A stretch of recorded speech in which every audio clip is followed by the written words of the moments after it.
Welcome back to Can You Beat Baldur's Gate 3 as a Dragon? This is Act 3.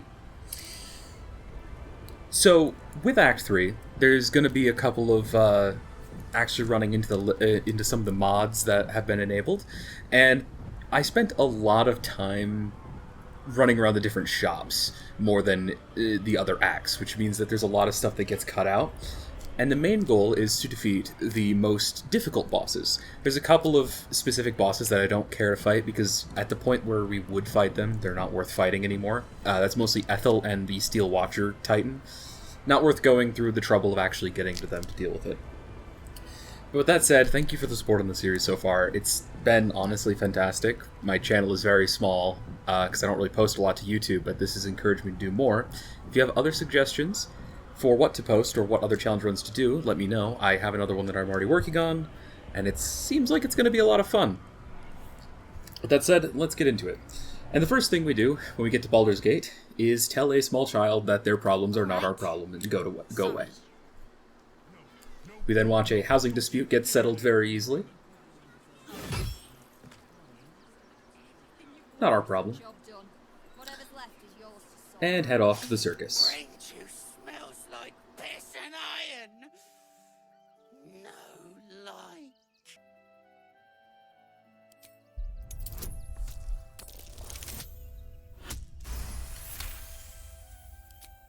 Forgive me. I must have misspoken. At the circus, we win a free vacation to Chult. Impossible. Muley cat. And eat all of the dinosaurs in Chult. It's a great time. This is honestly probably Makaris' favorite place in the entire campaign, considering how much green dragons love forests.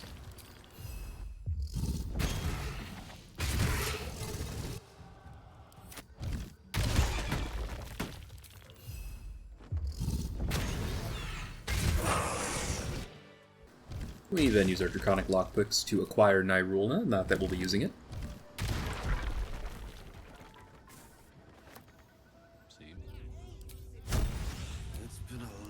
We get a statue of ourselves for the Bless bonus. Highly recommend everybody does this, it's expensive, but worth it. We feed the dinosaur because we like dinosaurs, and watch a clown, and ignore him. Yet you refuse me. So know that this is all your fault.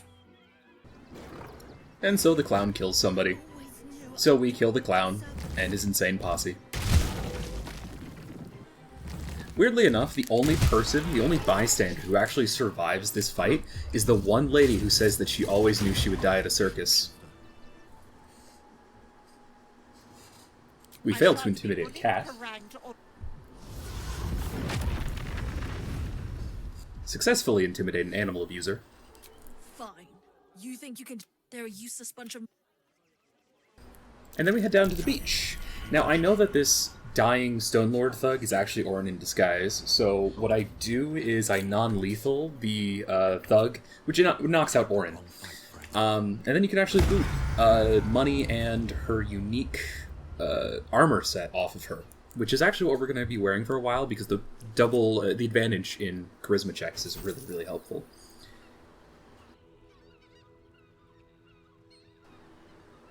We also dye it to look better, and it looks disgusting. So we're just going to wear the camp clothing blades padded armor.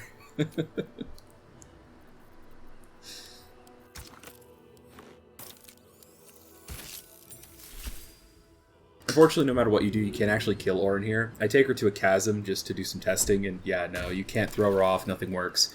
If you bring her down to 0 hit points, she just stays unconscious rather than dying, and, well, there you go.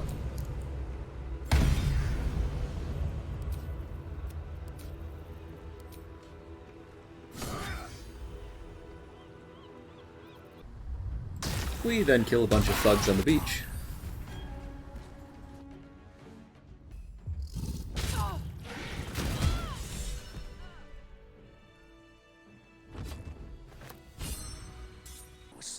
And run back into that strange ox that we led all the way here from the Druid Grove. This day has ended. We, of course, take him so into Baldur's much Gate. better than it started. We then pick up the Bliss Spores, or Rapture, or whatever it is, from the Nymph in Sharess's Caress. It's a really nice bonus to have. Lasts until long rest. Your flesh shivers. Open your eyes. I remember, and you remember. And we talk with Raphael and refuse I his won't deal. stop you. If you see... We go to Gortash's coronation. Enver Gortash, swearest thou by Balduran's blade? I swear. Swearest gathered guests? Now, Gortash told us that there is a shapeshifter hiding in our camp, and the only person in our camp is this small child who is following us despite us telling them to go away. So we attempt to murder them, and they run away without dying, which means they were clearly the shapeshifter all along.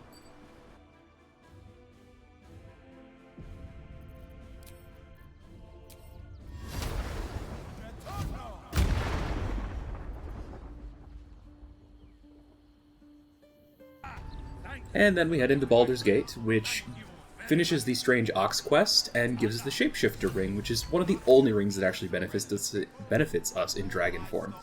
Not terribly useful, considering it's just ability checks, but whatever. The gods are ready We to make a receive donation your to Tiamat. sacrifice.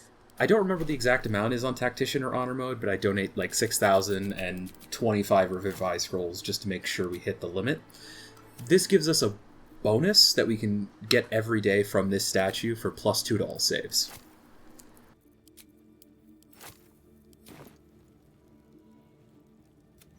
The amount you've offered proves your piety and devotion.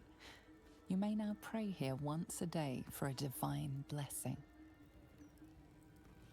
Of the absolute heretics. Bless them with the strength to endure and the courage to resist. So may it be. Your soul opens to their divine power. We stop by Damon's Forge and purchase the Boots and Armor of Persistence out of habit. They're actually completely useless for us and end up causing a problem because they turn off unarmored defense, so I end up just being without boots for a while. Anyway, we make a deal with Helsik to give her the Gauntlets of Hill Giant Strength You are almost in order to get into the House of Hope. There are gauntlets of hill giant strength within the house. We find Roland Perhaps. down at the Many huts, Sorcerer's hamlets Sundries. on my way. You must be here, or are you perhaps another adventurer with information on the Night Song? And intimidate Lorroakin just because we don't like him.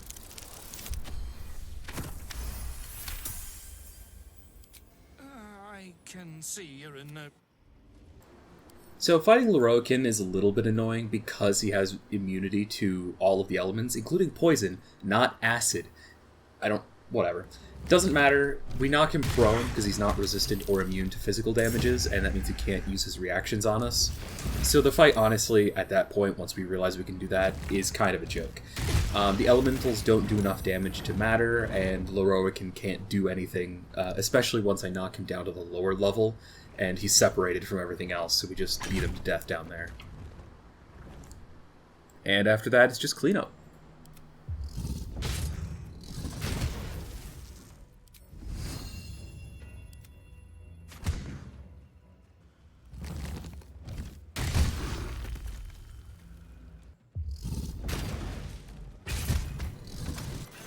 This does level us up, however, and we get Aura of Hate because we're an Oathbreaker Paladin right now. Unfortunately, we respec out of this. We have to because Aura of Hate doesn't apply to our dragon attacks, and that sucks. But we do get Cone of Cold and Cloud Kill, so that's cool. I fail to get Markesh gear, which is really sad. Of all the items in the game, I wanted that one because it's a dragon staff, and yeah. Either way, we head down into the vaults and start stealing everything we can carry with us.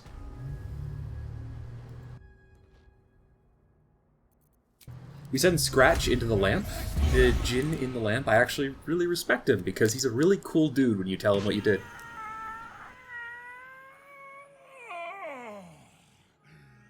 Oh, my rescuer left behind a servant. I'm terribly sorry for your loss. I'm sure you're at your wit's end without your master. Summon? Curse this wretched head, why did I not think of that? Such ingenuity should be rewarded. Here, good tidings upon you. Down in the vault, I find this really funny dagger that gives you your first and second level spell slots back once per day when you rage. I just find that incredibly fun. That's a silly weapon. I'm glad I have a mod installed for this thing. We remove the curse of Therasite Weakening in order to get Therasite Vigor. The temp HP does apply in dragon form, which is really nice. We leave the vault and head down to the sewers.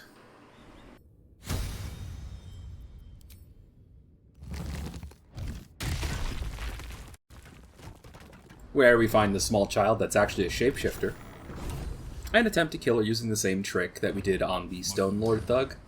Doesn't work, unfortunately. Orange just disappears, and this is one of the main complaints I actually have with Larian's Act 3. Most of the other acts let you have all this choice and freedom and consequences for doing things a certain way or knowing something or doing something. Just doesn't work here. Doesn't work at all. Anyway, we head down into the sewers and talk with this specific vendor, the Penitent. He sells a armor of moonbasking, which gives you bonuses while you're in wild shape form. And this entire time I've been waiting to Act 3 to see if this applies to dragon form. It doesn't. It's useless, which is a shame. Oh well.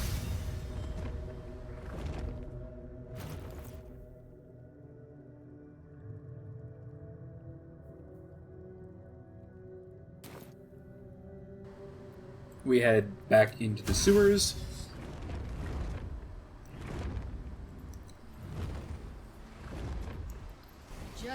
This fight is pretty inconsequential. The most interesting thing about this fight is that if I had a nickel for every time I was crit for 26 damage by a crow, I would have 2 nickels, which isn't a lot, but it's weird that it happened twice.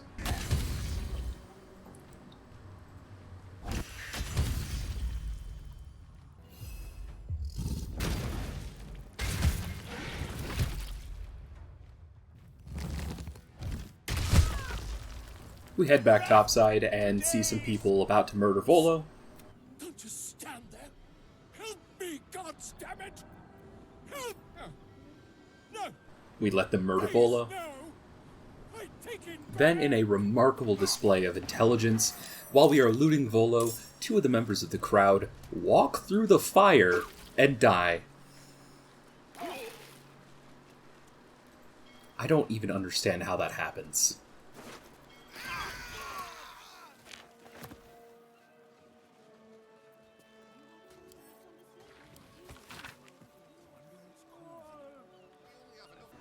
We fly around the city a little more, and these people in the top of this building get really angry at us, which, I don't know, a dragon flies into your room, would you be mad?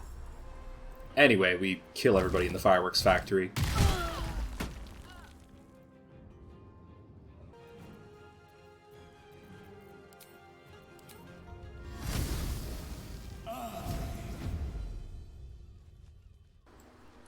We also take the time to blow it up.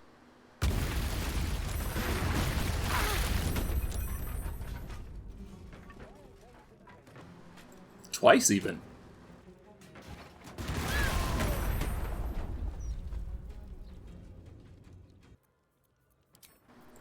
And a third time for good measure.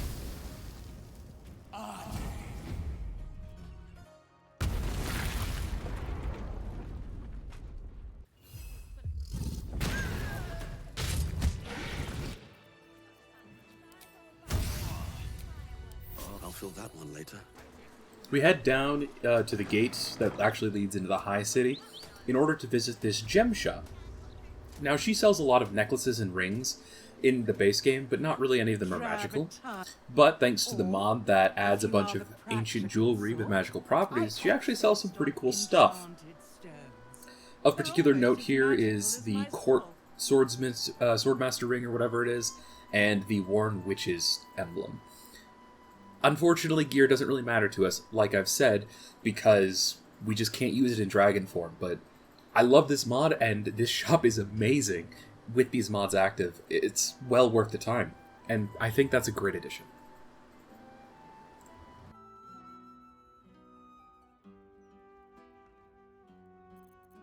Now, I don't actually kill Anti-Ethel, but we do go down to the docks area and deal with the red cap and the crabs. Why do we do this? Because it gets us a level up, and we were really close to a level, so it was worth it. I was also planning on killing Anti-Ethel at this point, but later on I decided not to.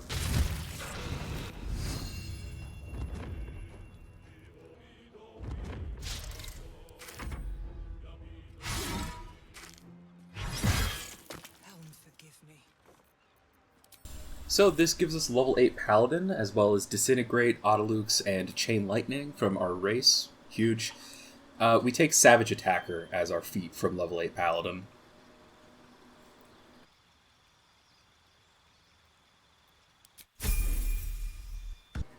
I decide now that we should take on Cazador, and regret this after killing Cazador. It's not that killing him was difficult or took a ton of attempts, but it could have made it a lot easier if I just waited for one more level. Anyway, we head into the manor itself. I was hoping that I would find a daylight scroll before I went to fight Cazador, and that's actually why I should have waited for another level. After checking all the vendors constantly, we don't find any scrolls of daylight, so we have to kind of kill him the old-fashioned way. But for now, dealing with this. I actually failed the investigation check to find the kennels initially, which is... I've never had that happen before, so I wasn't sure what to do. I ran around for a little while, talked to people, and eventually I noticed that the brazier was not lit. Turns out if you light it, it just reveals the door anyway, and there you go. If you ever fail that investigation check, that's how you get in. Also, that's one dead skeleton.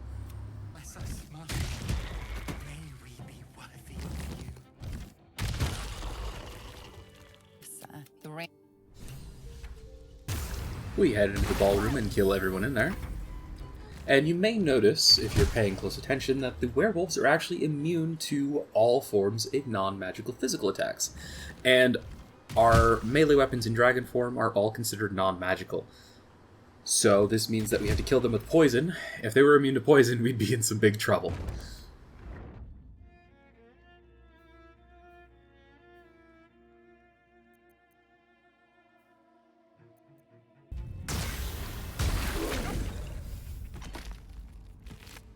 With that out of the way, we go down into the cellar. This is actually the first time I've ever done this, so if you've never found this before, you can send a mage hand or anything else that can push buttons into this side room on the right-hand side of the ballroom, and have it press the button, which opens up the door on the left-hand side of the room.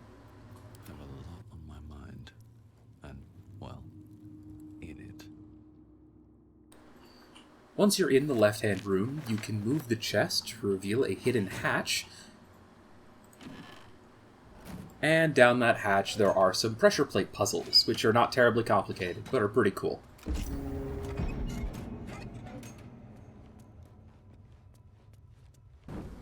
After a couple more of them, you eventually get to the last room, which has a chest locked by those pressure plates.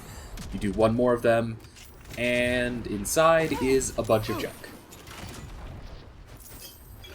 I like having some bonus potions, but, like, there's nothing good here. Why can't there be something special here, right? Anyway, now to actually fight Cazador. I summoned a Deva to give us a little bit of extra distraction and to trigger his legendary action, which clearly is a good thing. Look how much damage that thing took immediately. It's gonna die real quick, but it was useful to have it for that first turn, that's for sure.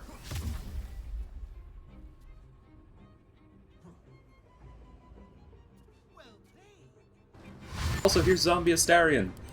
I don't get why Cazador can't just resurrect everybody else, considering he makes Zombie Astarion, but whatever. Anyway, while in mist form, Cazador is resistant to basically everything. Doesn't really matter what we do there. So we start off by killing Zombie Astarion again, in order to slow down the ritual and make Cazador have less health, less damage. And we block a second source, which also gives us plus 5 AC, drink a Bloodlust Elixir, and start fighting. We have to combine both physical and breath weapon attacks. Physical do more damage, but breath weapon attacks are necessary for the werewolves.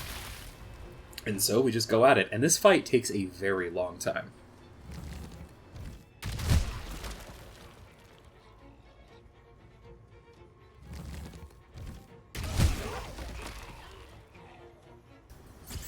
And this is when I noticed that he keeps resurrecting Astarion, even if I keep killing Astarion on every turn. He could just do it an infinite number of times. We use a Glove of Invulnerability scroll to recover a little bit. And I keep hitting him while killing Starion, but I realize this is going to just never end. So I move to the other side of the arena to start killing the ritual sources. I also cast Cloud Kill on Astarion's location to kill him every time Cazador resurrects him. And then we start killing off the other ritual sources, which for whatever reason, Cazador can't resurrect. This takes a long time. After we're down to 3 ritual sources, Cazador's out of spell slots and starts just hitting us with his staff. It's hilarious. But now is the time where we can actually kill him. He doesn't have enough temporary hit points to resist our damage output, and eventually he dies.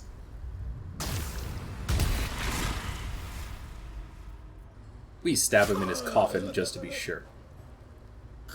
Consumatum est. Ego cecidi. And then we take his staff and kill all of the other vampires spawn, because they are vampires and green dragons do not like vampires.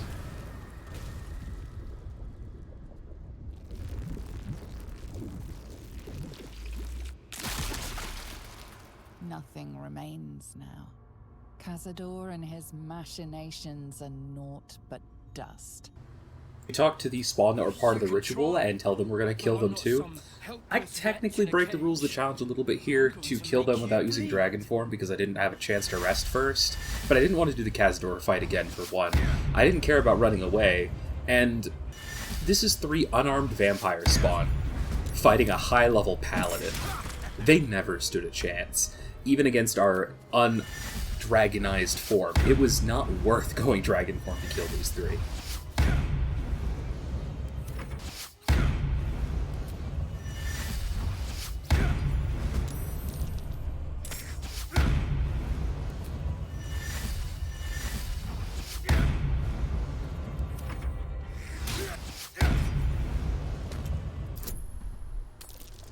We then intimidate an old lady.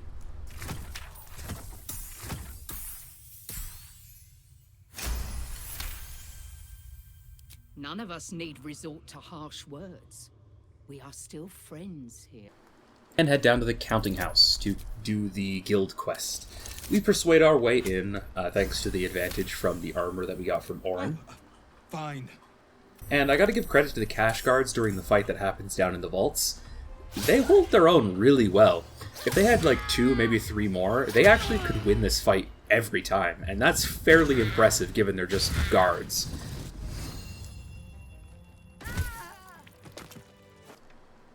We get the note to figure out where the leader of these absolutists is going. We find the leader of the absolutists dealing with Roa. If a little our late, silly me. Always enter. But you, I know. When did you start worshipping gods? And then we kill the leader of these absolutists.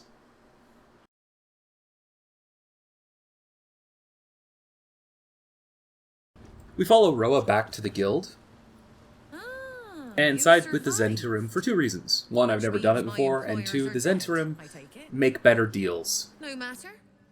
Gives us a chance to talk. 9 Fingers is done. My Zhentarim stand ready to purge this place of everyone loyal to her. So all I need to know is, does that include you? Or not? Oh, let's. To arms, Zhentarim! The guild is ours for the taking! Now Roa, with the biggest brain ever, jumps down and immediately throws an alchemist fire into her friend's face, hitting herself in the process. I don't get why. We fly up to deal with 9 Fingers because she is, by far, the most dangerous combatant in this fight. No questions. Roa dies because of her big brain strategies. And we kill 9 Fingers. And by the end of it, every single disgusting 2-legger in the hideout is dead.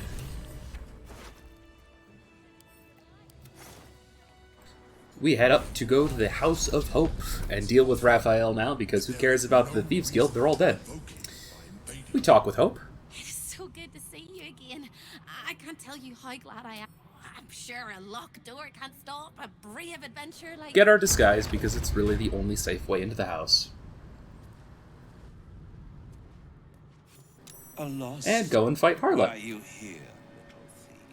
We tell him we're here to kill him, and that he took particular exception to that. You will make a pretty feast. This fight's pretty easy, however I forget to check the immunities, and all of the imps are immune to poison. Which is weird, because Harlot is not immune to poison or fire. Whatever. All it does is delay the fight, but it isn't very long before Harlot is dead. We get the password for the Orphic Hammer. Keyword. This will help us get what we need from the archive. And then we steal the Orphic Hammer. Just rang Raphael's dinner bell. As well as the Amulet of Constitution and the Gauntlets of Hill Giant Strength, which we immediately equip. It's actually really difficult for us to kill stuff in here. The resistance to poison and physical damage makes it pretty difficult, but that's okay. We're able to knock them down and get down into the Hope's jail cell area with a level up, putting us at level 12. This, it doesn't say we get anything from the Green Dragon race at level 12, but we actually get quite a lot, which we'll talk about in a second. And at level 9 Paladin, I could take Daylight. If I had known that, or remembered that rather, I would have done Cazador second. Too late for that, though. We end up taking a second level in Barbarian instead, in hopes that Reckless Attack applies to Dragon form. It doesn't. So, completely wasted, but whatever. We get True Dragon Poison Immunity. Now, that's pretty cool. But in the next room, you see the main benefit of hitting level 12, and that's that our new dragon form is fucking gigantic. Oh, man.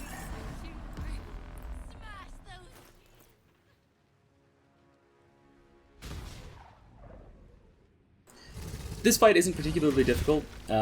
It's pretty by the book. We just fly around, attack of opportunity, and deal with the enemies as necessary. The imps can knock you off the cliff if you're not careful, but as long as you position properly, you really have nothing to worry about. So we finish them off, and just look at the size of the dragon form you can have if you use Enlarge. This is crazy. Anyway, we free Hope and tell her the truth that she looks hideous. But that's because she's a two-legger, not anything else. So we go back to dragon form and lead Hope out to deal with Raphael. Slows for a moment, and the air becomes thicker. The master of the house is coming. Hope tells Raphael what we told her.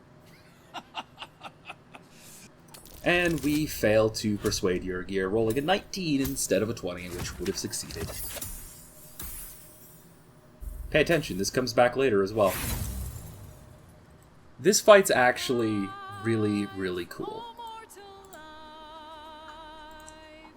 So to start off with, we actually use a Globe of Invulnerability in order to set up for my plan that I'm going to be trying to do throughout this entire fight. Unfortunately, Hope doesn't get into the Globe of Invulnerability on the first cast. Oh well, I'm sure that won't be... Oh, she nearly died. Well, that's not good.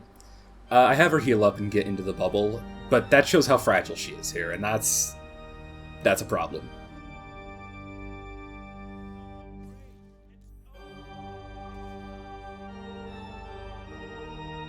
But that's okay. We have a lot of scrolls of Globe of Invulnerability, right? I use Frightful Presence to try and force the Cambions and everything else out of the globe for the next part of my plan, which is Divine Intervention from Hope. There's a lot of Radiant Retort from all of the devils, but while she's in the globe, she can't take that. She does get stunned by Raphael's Punish the Divine, though. So Macaris flies out and starts knocking down the soul pillars and flying back to the Globe of Invulnerability, and that's sort of the loop we get into. Now you might have noticed I said loop, but I use Divine Intervention. About that.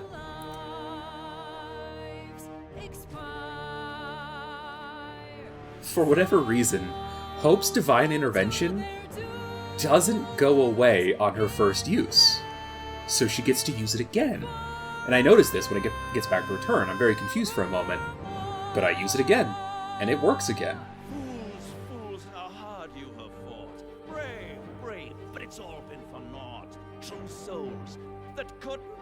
Sought, doomed, detected, and caught. We put down another globe of invulnerability and just repeat the process.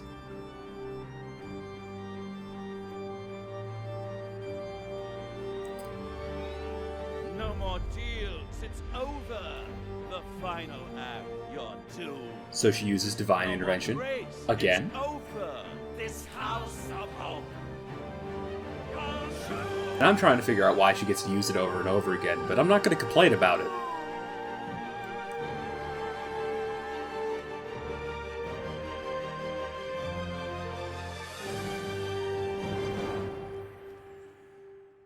And she gets to do it again. At this point, I bet Yerger's regretting not joining our side.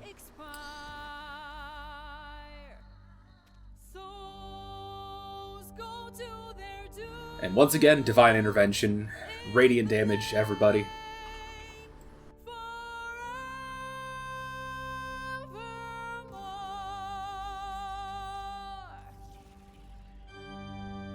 And again.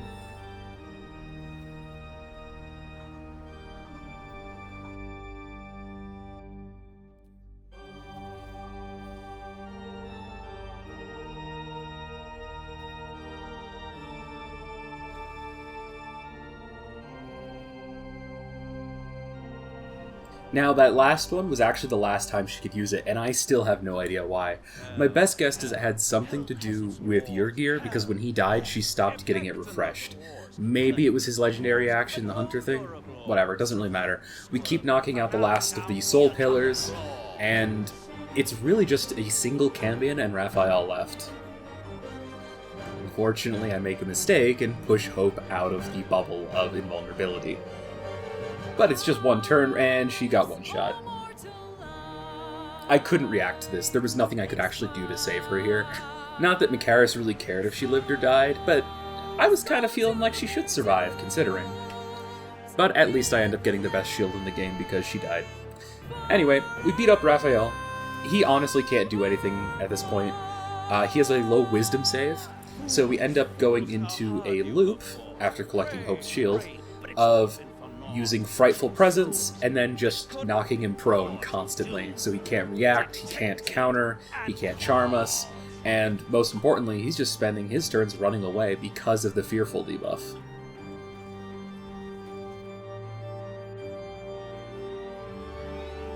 No more deals, it's over. The final act, you're doomed. No more grace, it's over. This house of hope.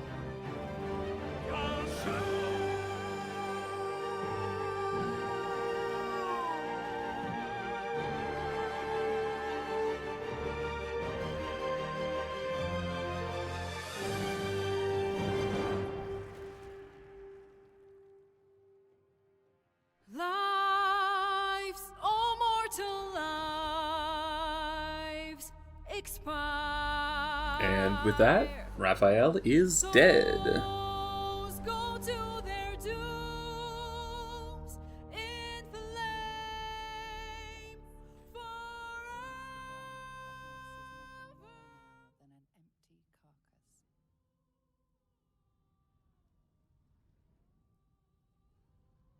And we intimidate Helsik into letting us keep the gauntlets. You can also pickpocket them from her if you don't intimidate her. Well made. Our next stop is actually under Worm Rock to go kill Ansur.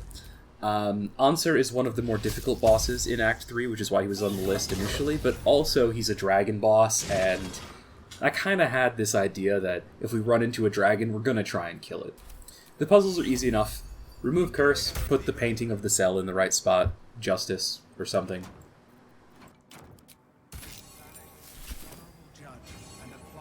Punch Swelto in the face. And then play chess and do Maiden 2. I mean, it's really easy, I play chess, but I heard a lot of people saying this puzzle is too difficult. I think they actually changed the puzzle since the game came out, which is funny to me.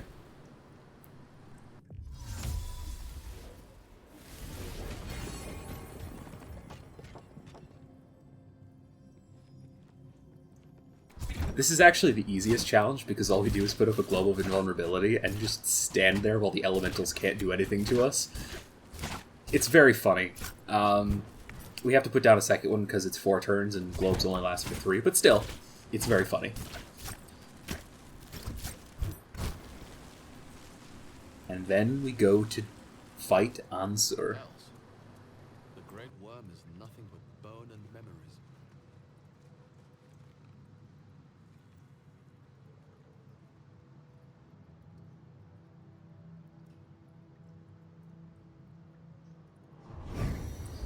This fight is actually really cool, and a lot of our moves are the same. So we start with the slam attack, and he counters with the breath weapon. I drank an elixir of electricity resistance, lightning resistance earlier to prepare for this, and he's obviously immune to poison, being an undead. With that in mind, he uses Fly to move to the other side of the arena. We use Fly to follow him and keep up the pressure. We do more damage per hit and hit a lot more often than he does. His counterattack does a little bit of damage, but as long as we're hitting him every turn, we're going to out-DPS him in this situation. He also hits the Myrmidons for us, which I find funny. I think he wanted us to have our duel.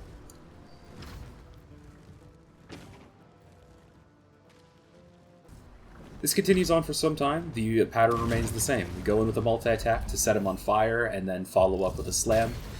In hindsight, the multi-attack was unnecessary because Anor actually has damage reduction, so setting him on fire doesn't do any bonus damage, and slams would have done more overall. I guess more chances to crit is useful, though. Eventually, he starts gathering power to set up for the Stormheart Nova.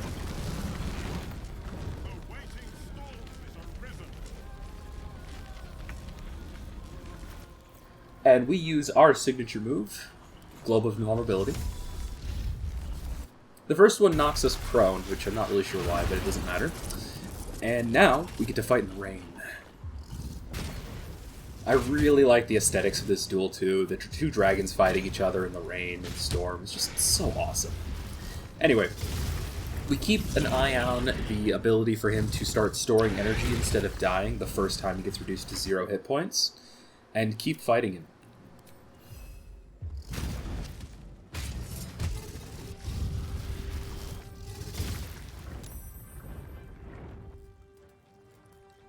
He uses Stormheart Nova again. We use Global Vulnerability again.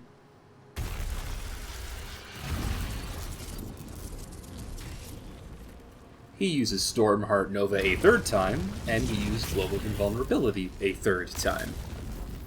Man, I wish I had a move that was like that.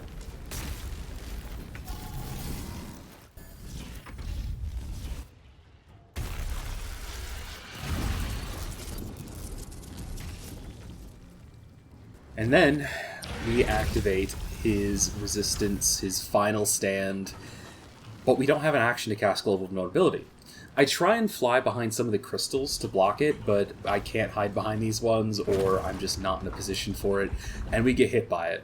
He loses the temporary hit points after doing it, and drops to 1 HP, and we survived the Stormheart Nova with 6 HP.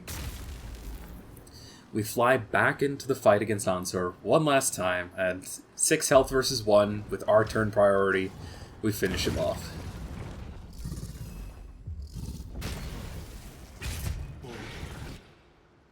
What have you done?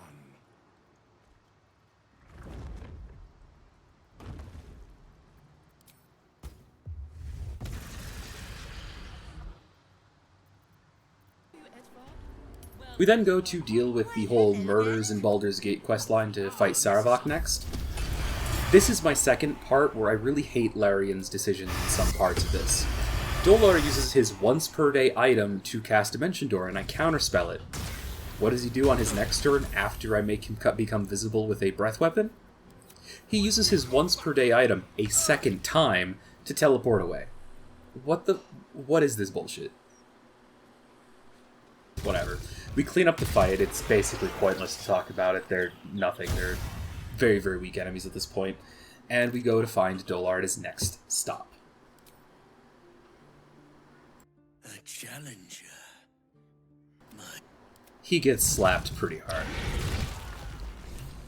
We reclaim our oath because we want to be able to respec, and also because Aura of Hate is useless. And we respec into this fighter monstrosity. There's a couple reasons for this. We're going to be going back to Paladin, but I go fighter while we go to deal with Sarok really quick, because I want to do the Unholy Assassin of Ball thing to get Abizagal to appear, to make the fight a little bit harder, and also because he's a blue dragon ball spawn, and I always thought that was cool. Also, we roar at some nuns or something. You, supplicant, what tribute do you bring to honor the Wave Mother's fall? Yes, rage and rebel against the beast and its master. And then we go speak with Sarok and lie our way into becoming an Unholy Assassin of Ball. Ball is really easy to deceive, huh? Crazy.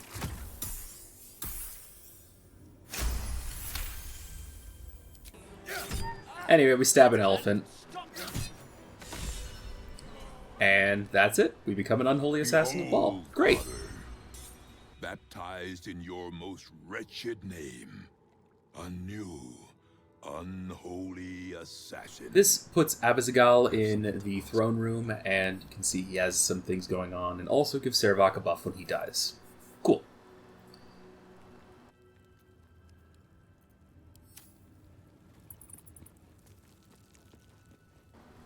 I then make a mistake and respec out a fighter, thinking the Unholy Assassin Ball thing is the only thing that would break my oath, and not stabbing Sarok.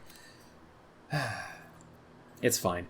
We reclaim our oath and respec one more time at the very end of the game, but this is the build we're going to be using to kill Orin and Gortash. And when I say this is the build, I mean this is the build. This ridiculous multi-class monstrosity.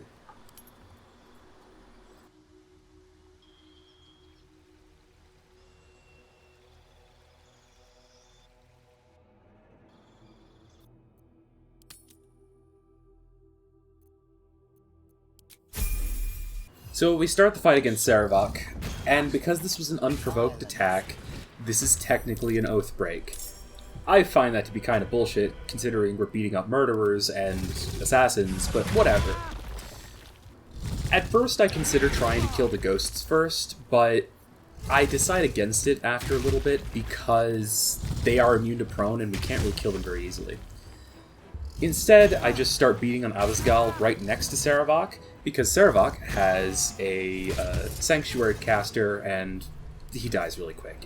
After that, it's over.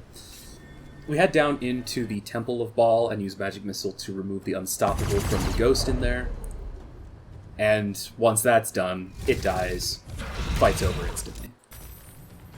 We're quite powerful at this point. So we tell Orin we don't care about the child, because we don't. Salvation. Then she is Bars.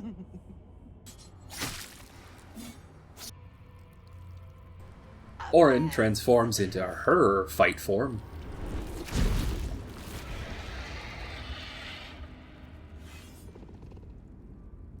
And we transform into our much more impressive fight form. So this fight took a couple of attempts for a couple of reasons, the main one being Edict of Ball.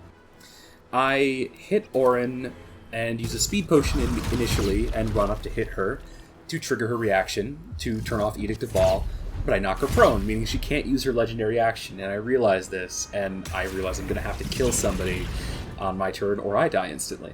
That's easy enough. We can use the AoE from Slam to kill one of the Ritualists, and great, we no longer have the Edict of Ball on us. And then we use our hasted action to hit Orin with the multi-attack so that she hits us back with her legendary action. Back on track. Awesome.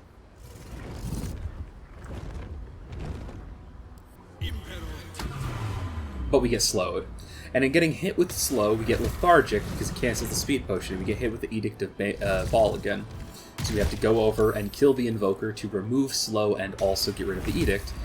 We get hit with the Edict again because we didn't trigger Orin's reaction, and our Breath Weapon manages to kill one of the Ritualists and trigger Orin's reaction. Great. Back on track again. I use another speed potion, and I'm going to keep using them throughout this fight. In hindsight, it might have been better not to at all. But we keep triggering Orin's reaction and hitting her when we can and killing when we can. I forgot to drink another potion and we get hit with the Edict of Ball again, whatever. We get a kill, we keep cleaning up, that's fine.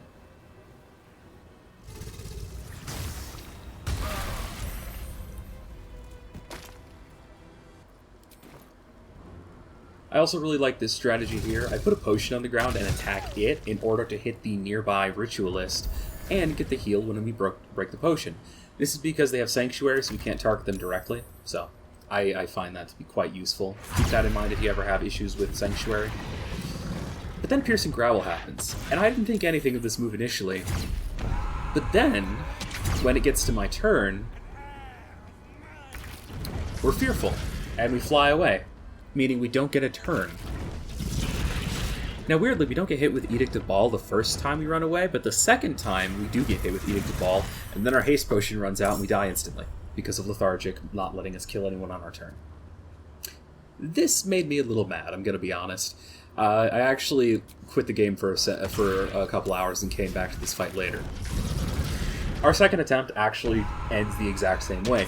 We fail the save against Piercing Growl and get fearful, run away for one turn and don't get hit with Edict of Ball, then get hit with Edict of Ball, and second turn go Lethargic, die instantly.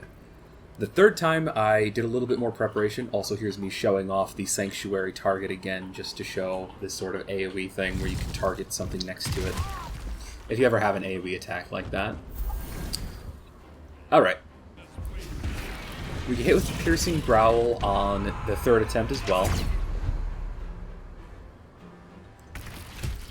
But this time we go Lethargic on the first turn where we don't get Edict of Ball. And then on our second fearful turn, we run away.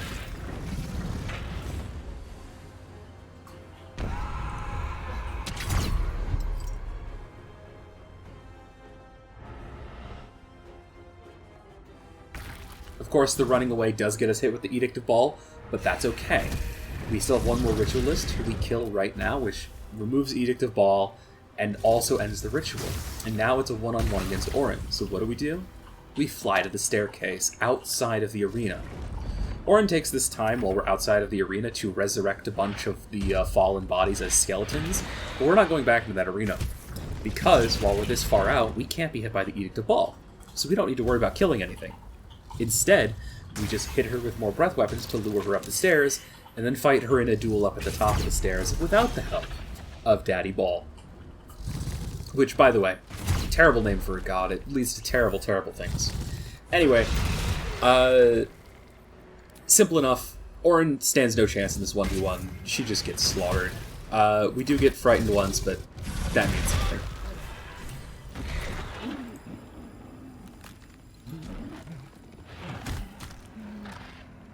A metallic tang fills the air as the Slayer's form is drained of life. Ashes to ashes, blood to blood.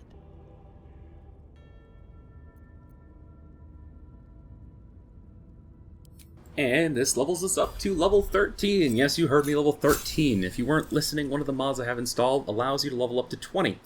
I don't particularly like how Larian set up Baldur's Gate 3, where you hit level 12 so early in Act 3 that you never really have anything to do with it. And besides, Elder Brains are super powerful creatures. We should be able to go up to at least level 16.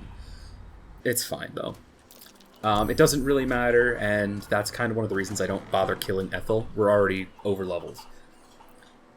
Our next stop, though, is Gortash.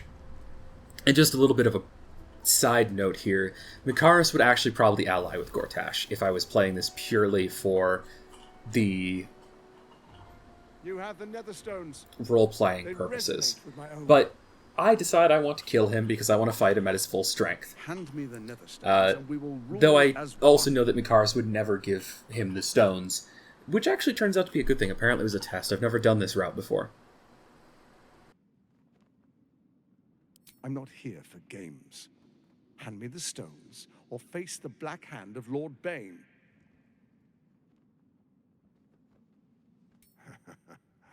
As they should. I was merely testing you. This should be an alliance of peers. You've got a backbone, and the makings of a leader. The Dark Lord Bane blesses our alliance. So after a bit of setup, I cast a lightning bolt to knock out a couple of his traps, as well as get a little bit of damage on him. I also want to fight him while the Steel Watch is here for the most difficult way of fighting this.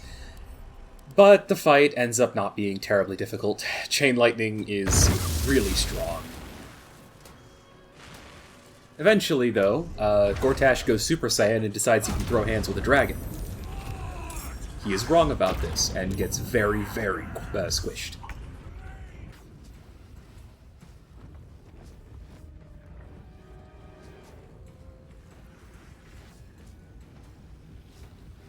He gets pulped, annihilated.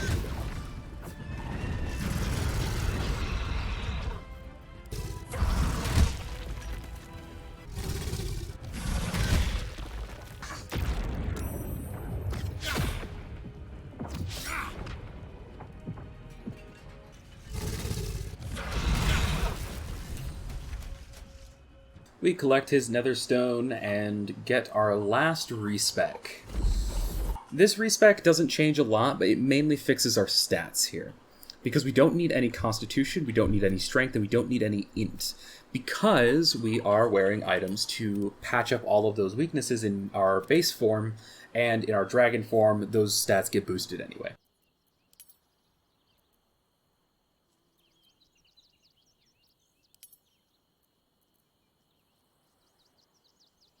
We take Savage Attacker and Tavern Brawler as the 2 feats we get, and this is our final multi-class monstrosity of a build. I love it.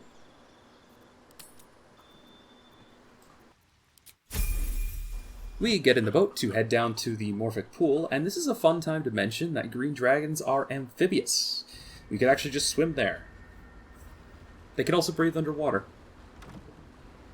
Silence, but for the gentle, rhythmic slap of water on rock as your vessel cuts through. Deathly silence.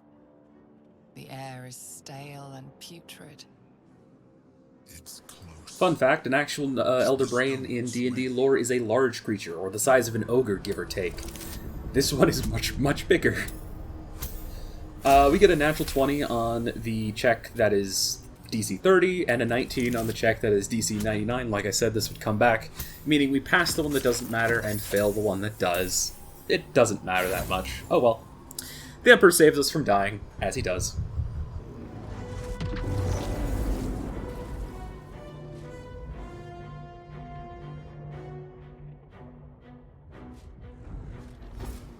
This is not over.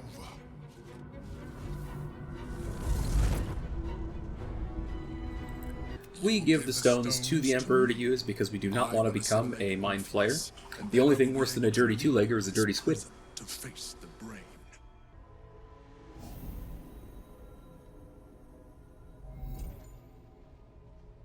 Thank you. Orpheus also willingly gives his brain to the Emperor. Willingly. And we head off to the final battle. Taking a quick pause to stand on this ledge and get this really nice shot overlooking the city, where I'm just going to say like, comment, subscribe, and all of that.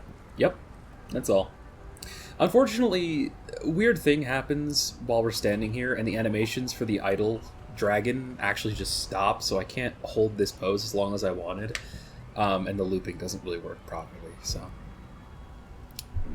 Oh well, it still looks really nice.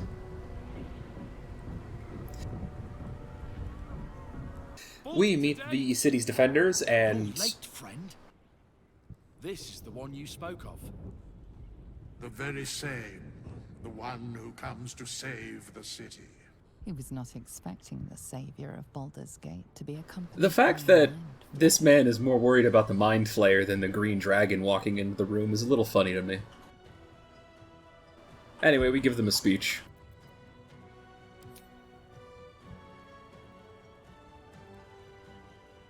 Our allies consist of 2 animals and an old woman. But rather than actually fight anything in this climactic final battle, we drink an invisibility potion and just run past everything, because you can do that.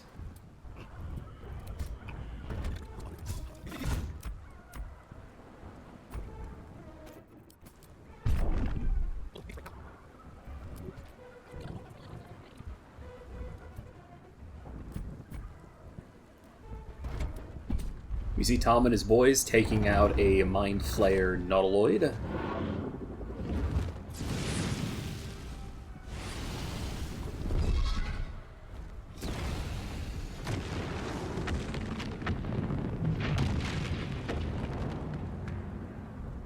And we summon some help for the fight ahead. a Deva, an Elemental, and the best boy Scratch.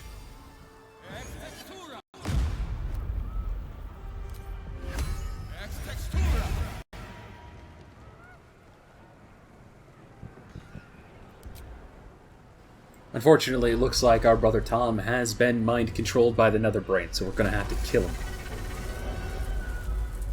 So here's a fun little thing.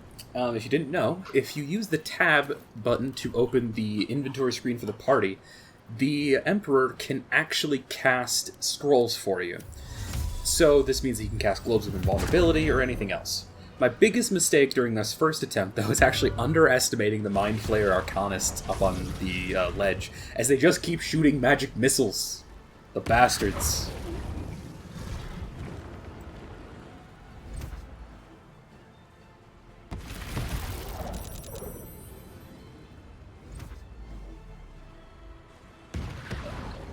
Tom here is actually immune to being prone, meaning he always gets to counterattack, unfortunately, so that also hurts, but that's not such a big deal. Really, it's these magic missiles.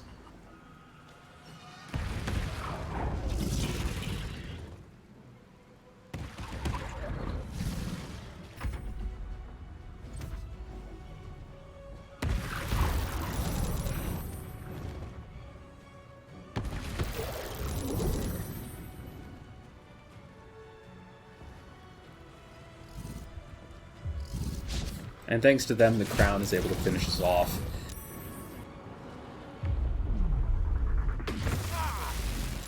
And I actually found out why we got de-shifted that time we killed Zarel. It's Fire Shield.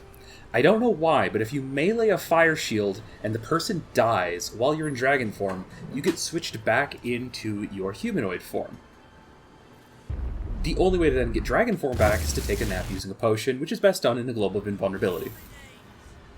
During this attempt, we actually do open the portal and manage to go in to fight the Netherbrain, but I make a mistake in not realizing that Mind Break actually slows the target. And because of that, it cancels our potion of speed and makes us lethargic, meaning we can't get out of the way of the Orb of Negation, and we fall to our death.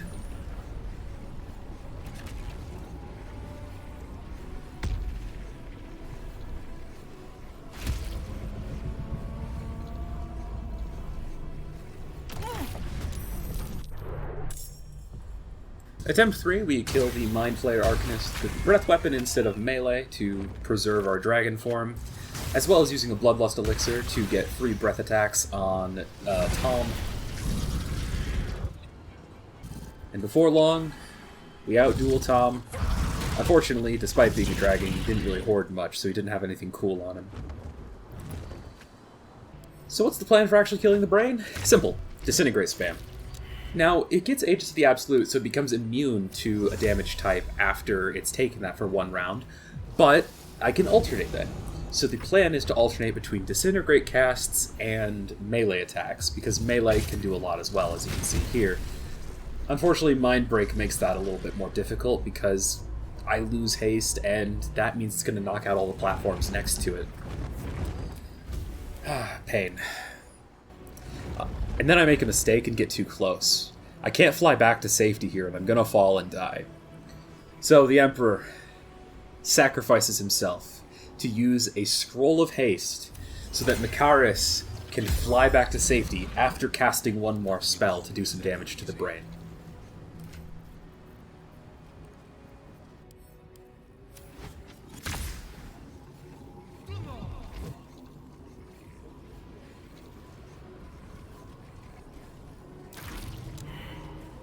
I make sure to manually cancel concentration while Makaris still has his turn, thanks to the group initiative system of Baldur's Gate 3, so that Makaris goes lethargic on this turn after doing everything he could, rather than next turn and we just lose a turn that way. This way we don't actually lose anything.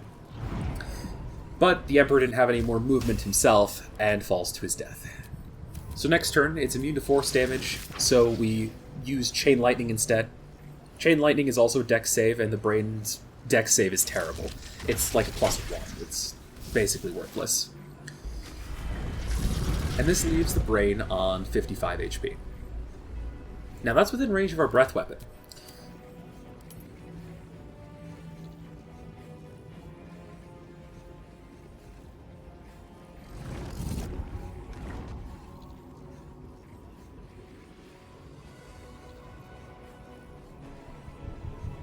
So on the next turn, we line up our breath weapon and take a shot to end the game. If we fail, we... oh, well.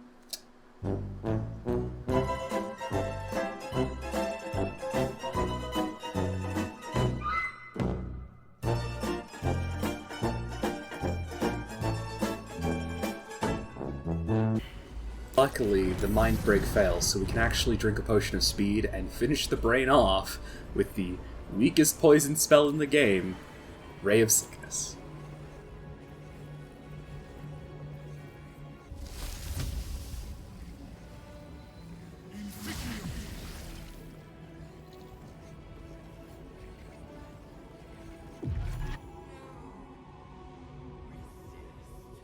And afterwards, the Emperor and Mikaris stand at the defeated Nether Brain, and the inevitable happens.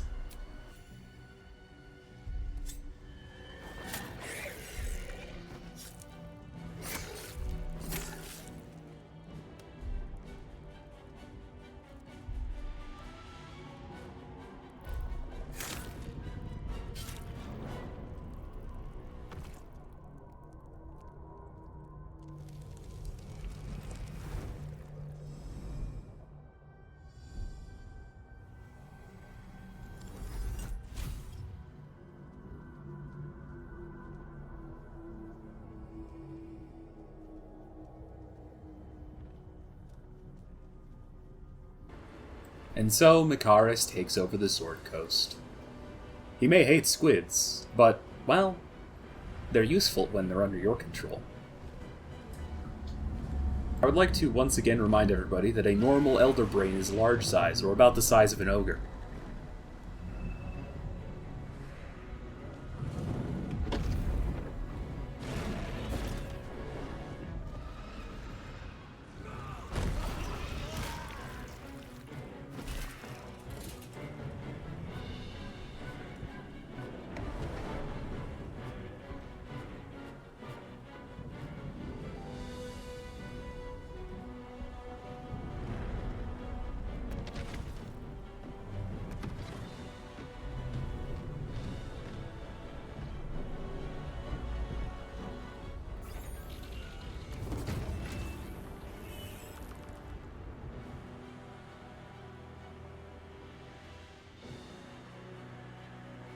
Oh, thank you for watching, and I hope you enjoyed.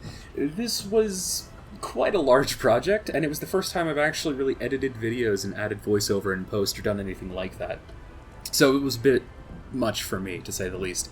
I have a couple of other things I want to do with Baldur's Gate 3 and some other mods that I want to show off. Mostly the gear mods I didn't really get a chance to show off here, and I would love to get a chance to show some of them off in another video. I'm working on another one pretty much immediately, but if anybody has any suggestions or ideas for further options or builds or mods to try out and showcase on the channel, I might give it a try. I didn't plan on doing a lot with Baldur's Gate 3 YouTube-wise because I hadn't done anything with it in a while, but it's been a lot of fun and I've gotten a lot of support, so I kind of want to keep going now. With all that said, I hope you had a good time, and I hope to see you next time. See you around.